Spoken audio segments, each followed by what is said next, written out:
Copy copy copy copy copy খাবে ওরা হাঁসটা খাবে। আমার কোয়েল পাখির বাচ্চার সাথে নিয়ে চলে আসলাম 3টা রাজহাঁসের বাচ্চা। এখন রাজহাঁসের বাচ্চা ফোটার সময় না, যেহেতু রাজহাঁসের বাচ্চা এখন ফুটেছে। অনেকের কাছে শুনেছি যে এখন রাজহাঁসের সিজন না থাকায় যদি ভালোভাবে বাচ্চাগুলো খাতে দেওয়া হয় তাহলে তাড়াতাড়ি বড় হয়ে যায়। হাঁসের বাচ্চা রাখার জন্য সুন্দর করে একটা গোল করে সার্কেল করে নিছি, তার মধ্যে বিচলি দিয়ে সুন্দর করে বিছাই দিছি। এখন বাচ্চাগুলোকে ছেড়ে দিয়ে পাতাকপি তার সাথে ফিড মিক্স করে খেতে দিলাম। দেখতে দেখতে আমার কোয়েল পাখিগুলো বড় হয়ে যাচ্ছে। আজকে বয়স মাত্র 9 দিন।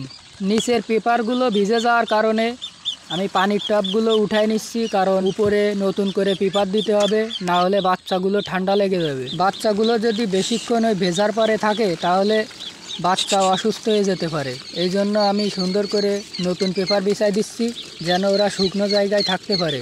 বাচ্চারা যেখানে থাকবে, যেখানে ঘুমাবে, সেই জায়গাটা যদি ভালো না থাকে তাহলে বাচ্চারা তো সুস্থ থাকবে না। বাচ্চাগুলো যেহেতু এখনও অনেক ছোট আর এদের ঠোঁটগুলোও ছোট ছোট, এদের ফিডগুলোকে সুন্দর করে গুঁড়ো করে খেতে দিতে হয়, না হলে বড় ফিড এরা খেতে পারে না।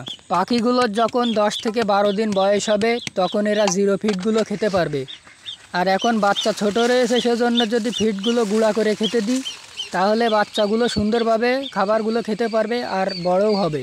এখন যেহেতু পাখিগুলো বড় হচ্ছে, সেজন্য যাতে এদের রক্ত আমাশয়টা না হয় সেজন্য সকাল এবং রাতে অ্যামোডিক্স ট্যাবলেটটা গুঁড়ো করে পানির সাথে খাওয়াচ্ছি। আর অ্যামোডিক্স ট্যাবলেটের সাথে B1 B2 ভিটামিন আর ক্যালসিয়ামটাও খাওয়াচ্ছি যাতে পাখিগুলো প্যারালাইজড হয়ে না পড়ে।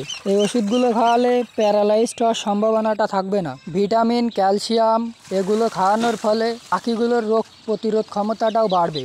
কোয়েল পাখিগুলোকে যদি ছোট থেকেই সুস্থ সবল করে বড় করা হয় তাহলে ডিম দেওয়ার সময় কোনো সমস্যা হবে না। পাখিগুলো এখনও অনেক ছোট, পানির পাত্র থেকে এরা পানি খেতে পারছে না, এজন্য পানির পাত্রের চারিপাশে কাঁচের গুঁটি দিছি যাতে নিচের পানিটা উপরে উঠে আসে, পাখিগুলো সুন্দরভাবে পানিটা খেতে পারে।